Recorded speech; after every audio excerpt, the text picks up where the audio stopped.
കേരളത്തിലെ ക്ഷേത്രങ്ങളിൽ പ്രധാനമായി നടക്കുന്ന ഒരു ആചാര ചടങ്ങാണ് ഈ കളമെഴുത്തും പാട്ടും എന്നത്. പ്രധാനമായും ഈ കളമെഴുത്തുപാട്ട് കേരളത്തിൽ ബാലുശ്ശേരി കോട്ട എന്ന ക്ഷേത്രം കേന്ദ്രീകരിച്ചാണ് പ്രചാരത്തിൽ വന്നത്.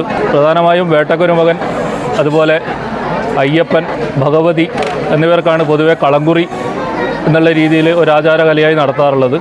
പക്ഷേ അതിൽ വേട്ടക്കുരുമകനും അയ്യപ്പനുമാണ് ഈ തേങ്ങയേറ്, 12,000 തേങ്ങയേറ് എന്നുള്ള ഒരു ചടങ്ങ് നടക്കുന്നത്.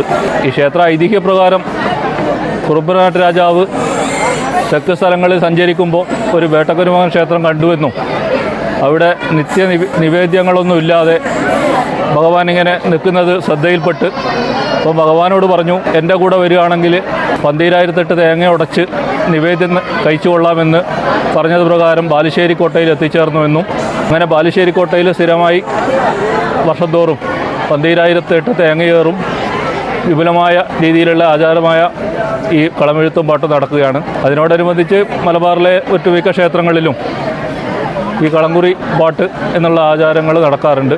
പ്രധാനമായി ഈടുംകൂറും നൃത്തം, കളങ്കുറി, തിരിയൊഴിച്ചൽ, തേങ്ങയേറ് ഓടുകൂടിയിട്ട് ഈ ചടങ്ങ് സമാപിക്കാറാണ് ഉണ്ടാവല്. ക്ഷേത്രത്തിലെ ക്ഷേത്രേശനായ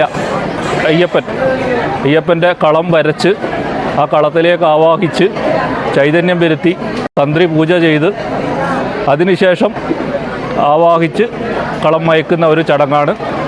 അതിനുശേഷമാണ് തേങ്ങയേറ് നടക്കുന്നത്. അയ്യപ്പൻ്റെ പ്രതിരൂപമായ കോമരം നമ്പ്യാർ, അതുപോലെ തെയ്യാടി നമ്പി, അതുപോലെ നമ്പൂതിരി തുടങ്ങിയ സമുദായക്കാരാണ് പൊതുവെ ഇങ്ങനെയുള്ള ചടങ്ങുകൾ നടത്താറുള്ളത്. പുഴവയൽ ധർമ്മശാസ്ത്ര ക്ഷേത്രത്തിൻ്റെ നവീകരണത്തിൻ്റെ ഭാഗമായി മകരസംക്രാന്തിയായ ഇന്ന് ഇവിടെ നടത്തപ്പെടുന്ന ഈ 12,000 തേങ്ങയേറ് പൊതുവെ ഭക്തജനങ്ങളെ കൊണ്ടും നല്ല ആചാര പൊലിമയോടുകൂടി തന്ത്രിയുടെ മഹനീയ കാർമ്മികത്വത്തിൽ നടന്നു എന്നുള്ളത് വളരെ സന്തോഷകരമായ കാര്യമാണ്.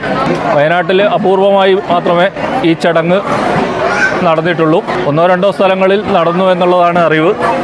ഇത് പ്രധാനമായും കടത്തനാട് ഭാഗത്താണ് കൂടുതലായി നടക്കുന്നത്. ബാലുശ്ശേരി, വടകര, കൊയിലാണ്ടി മേഖലകളിലാണ് കൂടുതലായിട്ട് ഈ കളങ്കുറി പാട്ടും എന്നുള്ളത് പ്രചാരത്തിലുള്ളത്.